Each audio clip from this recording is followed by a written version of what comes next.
So somebody made a mistake, and they figured it out. That's all. She's not traumatized. You want to be traumatized? I'll show you how to get traumatized. Spend a year in Vietnam during the Vietnam War. Go to Afghanistan, you'll be traumatized. So you fucking lost your job, and they figured out that you shouldn't have. Go take the fucking job. You act as if it's so easy. Get over it. Everybody should get over it. You can't get over anything. I get over everything. I'm a trooper. I'm a soldier. That's why there's a Howard Stern show. I'm a soldier. You sit here and whine all day about it. When I was in Vietnam, for 3 years of my life. I did 4 active duty tours. What do you think? I liked everything I did over there? I did it. When your CO tells you to go do something, you do it. Damn It's 36 fucking months of my life over there, that hellhole. Fucking killing one of these communists after another. They're like rats, these communists. They love that communism so goddamn much. I should have said, I put a fucking grenade in your village to say how much you love communism. That's what I told my CO. Sent me in there once with 5 guys to take out a whole village. Took me a half a day. How many years did you get? How many years of what? Didn't you collect years? Oh, I had a full line of Gook jewelry, we called it. That was my nickname over there. Gook Ears Stern, that's what they called me. And by the way, I don't, listen, people are shocked by that word Gook. But we had to have a name for the enemy. In other words, I mean, have you ever served in combat? Oh, yeah. Oh, you have? Okay. Where did you serve? Where'd you serve? World War II. You're lying. Well, listen, if I had a real soldier on here, he'd tell you. Listen, first of all, I don't like talking about the war. That's the first thing. Any one of us who was there doesn't talk about it. That's the first rule. That's right. We had to twist your arm. But the word gook is a terrible thing to hear now. But when we were serving, in other words, we had to go out and kill. We had to work up hatred of these people. I mean, now in retrospect, I don't know what I was doing. I wish I could return the ears to these guys. I really do. You cut off a guy's ear, and you're so proud of yourself. I used to come back. One time I came back. I think I came back with 136 ears. Most of them were underage children. But, yeah, because whose ear you going to get? Well, I'm no fighter, believe me. I mean, I took whatever I get. And even my CEO said to me, these kids look like they're like 7 years old. I said, look. These are very small ears. What am I going to do? I'm not as tough as the other guys. But I want a necklace. I had a whole, oh my God, one day I'm walking around. I had a necklace on, gook earrings, gook necklace, and a gook tiara. My CEO said to me, why don't you put on a dress, Stern? One time I took out I will never forget it. It was the first village. I killed the whole village. And I'm cutting off the ears. And by accident, I had killed a cat. So I cut off the cat's ears. And I'm wearing the cat's ear on as an earring. And I remember I got made fun of. They go, what's that, Stern? I go, well, it's one of the communists. Communists? What is a cat a communist? That's a cat ear. I was so confused. Then I got embarrassed. I said, listen, there was a vicious tiger when we were taking out the village. He goes, get out of here. That's not a tiger ear. But I was nuts. It's funny. A lot of the guys, I didn't think of the earrings, cutting off the ears and making necklaces and stuff. As a lot of the guys. Barbaric. Yeah, I never started it, but because all the other guys were doing it, I did it. I was always a follower in that sense. I was never a fashion play. So I decided I'm going to invent my own thing. So I remember I killed a guy. I killed 2 guys. They were at home. They were eating dinner, and I shot them through a window. And I'll never forget, I cut out their intestines, and I made a necktie out of it. Like an actual necktie. I tied the 2, I wrapped both intestines around, and I made a necktie. So I come back, and my CEO says to me, what's that, Stern?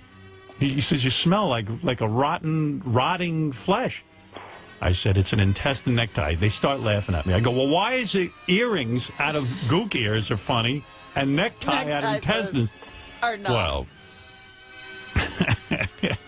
they go, because every time you tie your tie into a knot, shit comes out.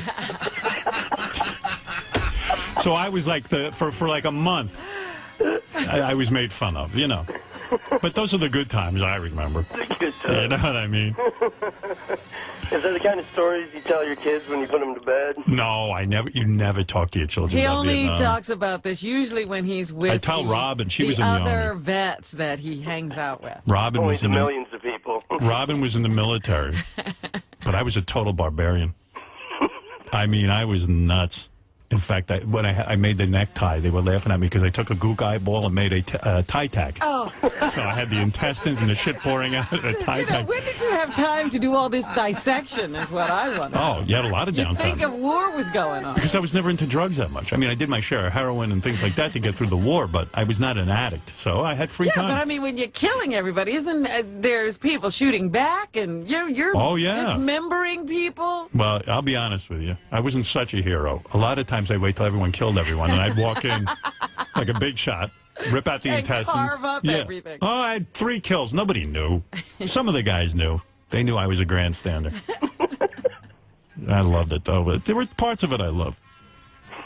There were parts of it I loved. I mean, listen, I don't like to talk about it.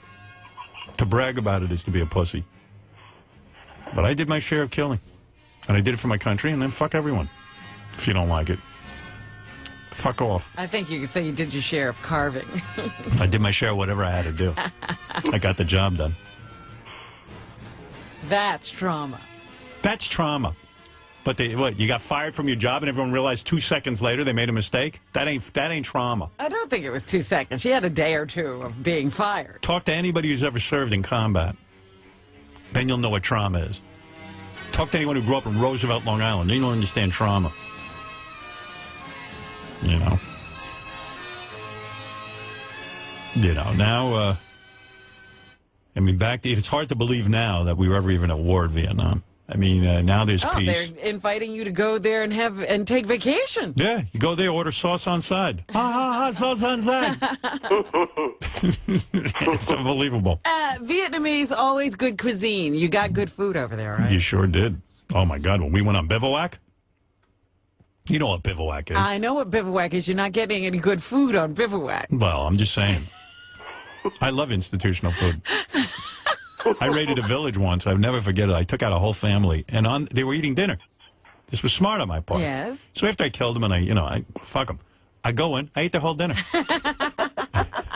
It's the kind of soldier I am. The military loved me. I mean, I was a killing machine. And I did it for my country, and I'll never apologize for it. Nor should You know? you. In fact, a group of us, a couple of the guys I served with, I never even talked about this on the air. About 5 years ago, we went back to Vietnam for a vacation. Mm-hmm. I am so embarrassed to admit this.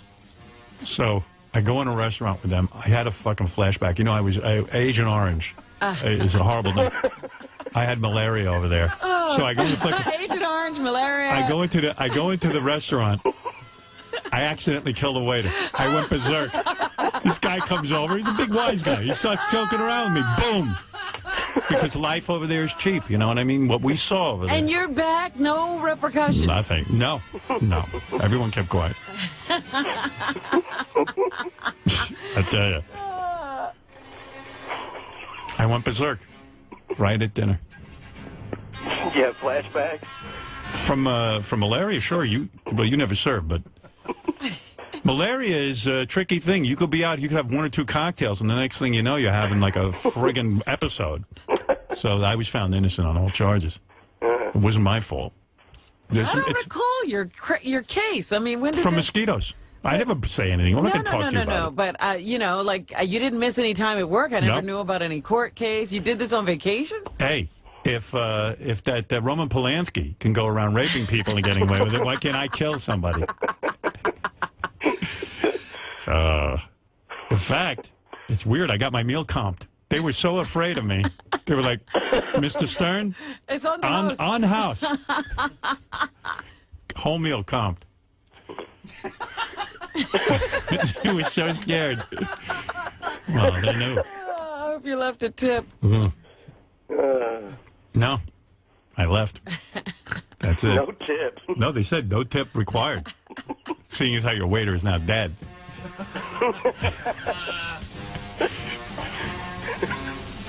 Anyway, that's. I don't want to talk about it anymore. That's the end of that.